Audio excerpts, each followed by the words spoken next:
Hi, today we're going to talk about 510K tips and tricks. When you work as an individual consultant, you learn a lot over time. So, the more years of experience, the more you learn. And those tips and tricks come in handy over time.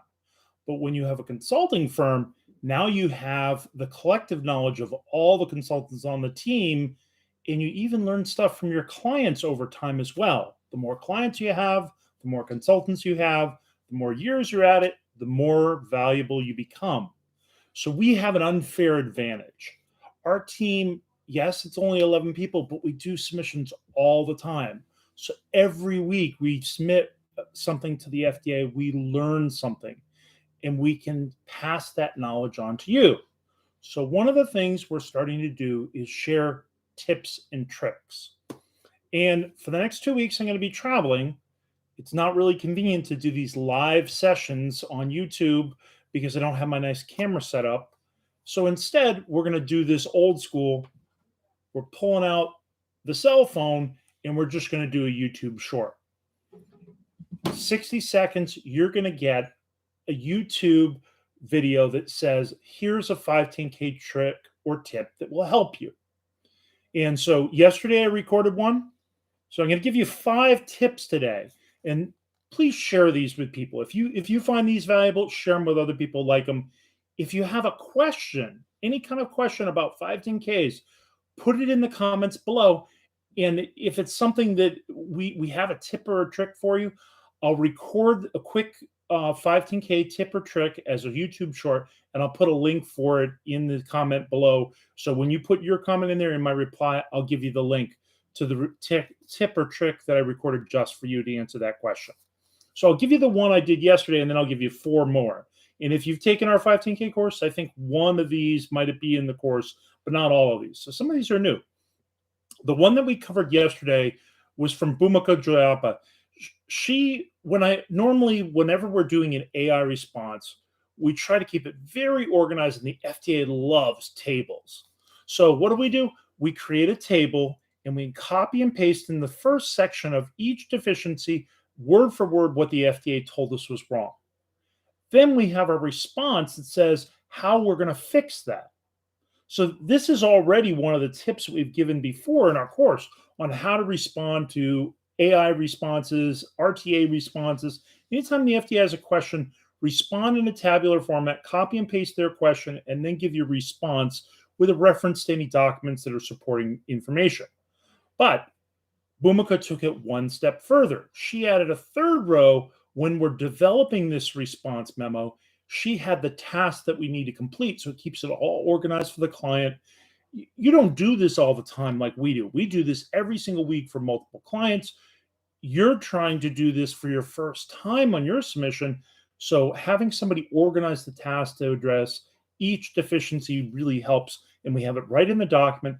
And then when we're done, when all the items are done, when any questions are answered, then you just delete that row because the tasks are done. But you keep the other 2 rows that are the response and the deficiency. So it's a real easy way to keep everything in one place and all nice and neat and organized. So I really like that addition. I thought it was really helpful. She had even added, and I didn't say this in the short, she even added comments from the FDA where she thought it was appropriate for what we had learned in the pre-submission, which was a submission and review meeting, or SIR. So that's tip number 1. Tip number 2, when you are doing a pre-submission or a submission and review meeting, a lot of times the questions are very detailed and require a technical subject matter expert. If you have one of these questions you're going to discuss in the meeting with the FDA, invite the subject matter expert to the meeting. And a lot of times that subject matter expert for a small company is not an employee. It's an expert at an outside lab. So take the extra time to work out the logistics and the timing and invite the person from the testing lab to participate in that call. It's only a 1-hour call, and they actually would like to have a stronger relationship with the FDA and get to know the FDA reviewers and what the FDA is looking for better. So this is an opportunity for the lab to build that relationship with the technical expert at the FDA. They don't just have the lead reviewers in those meetings. if you're asking a question about human factors, they'll have the human factors expert there. If they have a question about biocompatibility, they'll have the biocompatibility expert there. So you have the technical expert that you hired talking to the technical expert at the FDA, and they're building a better rapport with one another, and they can fine tune their response to the FDA to meet exactly what the FDA's concerns and are and address it for your company. So it's going to help you out with your submission outcome, but also it's going to help them out because they know exactly how to word it. And they're going to understand the jargon where you might not, because that's not your technical expertise. So that's number two tip. Number three, and I've said this in our course before, when you submit anything to the FDA, you have to give them an email. Well, you might go on a vacation, you might have a wedding, you might get sick. Sometimes those answers, particularly in an interactive setting, have to be answered immediately. Sometimes they say end of day today, end of day tomorrow. When you have such a short timeline that the FDA reviewer needs a response, yes, you could go back and say, I need more time. But if you don't see the email, how does the FDA know that you need more time? So one of the tricks is to make sure that you have an FDA correspondence email that multiple people have access to. It's not unique to that person. It's unique to who the sender is that's going to be sending you emails. The sender is going to be the FDA. They're going to send you a form letter, a response, something, a request for interactive feedback. You want to have it go directly to that account. You want to have somebody always responsible for checking it, even when you're on vacation. So that's a tip that's really valuable. And you can make it really clear. Just let's say your company is um, Topeka, Topeka.com. That's or Topeka Medical, whatever. Put it FDA at. That way you know it's for the FDA. So nobody in your company is going to be called FDA, and it's unlikely that's their initials. So put the FDA at and then your company URL, and that'll be really clear that's what that's for. Number four, a lot of times when the FDA is reviewing test reports, now the test reports are the bulk of this mission. We're talking 100-page reports, sometimes many hundreds, sometimes less than 100. But these thick test reports, the whoever's preparing them, time is money for them. So they don't want to spend a bunch of time writing new text. They already have boilerplate text that they're going to put in there for the test report to meet all the testing requirements, but they don't have boilerplate content for your product. So the key thing here is put in some information in an email for them that's precisely what you want the report to say about your samples. So, what is a description of the sample?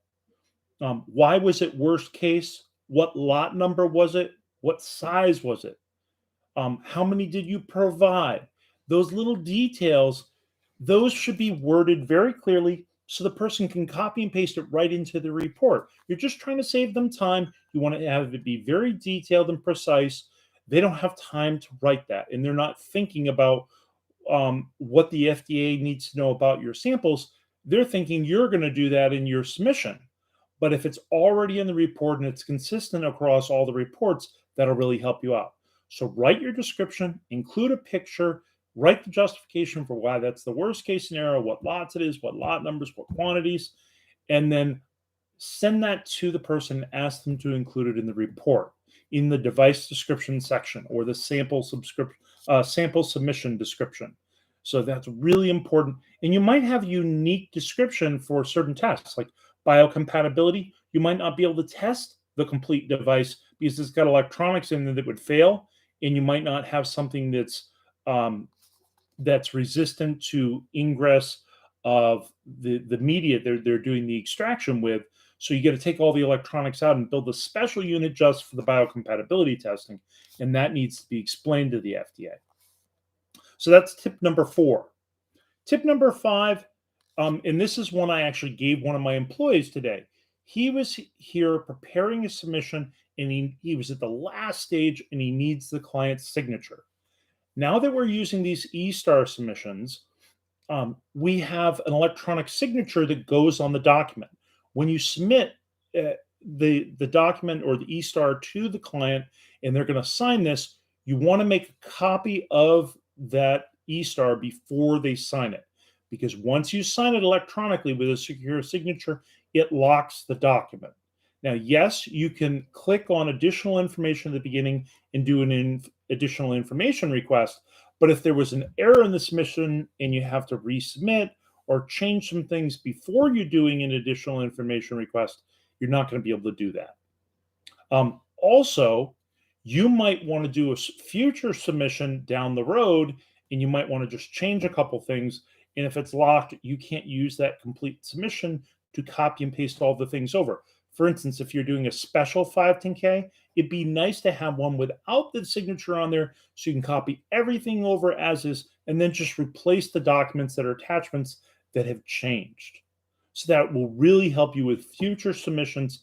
Everybody has this tunnel vision they're thinking about today in this submission, but it would be so much nicer 2-3 years from now, or even 6 months from now sometimes, to have that ability to do a special 510K and copy everything over as it was, and then just replace the attachments that have changed.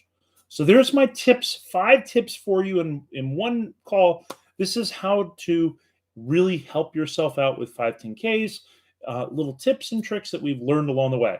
And honestly, any single section of the 510K, I guarantee you we got several tips and tricks. And I'm sure my team has tips and tricks. So we're trying to give that to you through these shorts and videos. So please don't forget to like the video, share it with other people if you think these tips are valuable. And if you have a suggestion for a tip or a question you need help with, put it in the comments below. And in the reply, we'll put the link for the short that we create that gives you the tips and tricks on how to fix that. I hope that helps, and see you next week. Or actually, 3 weeks from now, the 23rd, I think, is when I come back. So YouTube Live, next one is the 23rd. For the next 2 weeks, we'll be doing shorts instead. Bye-bye.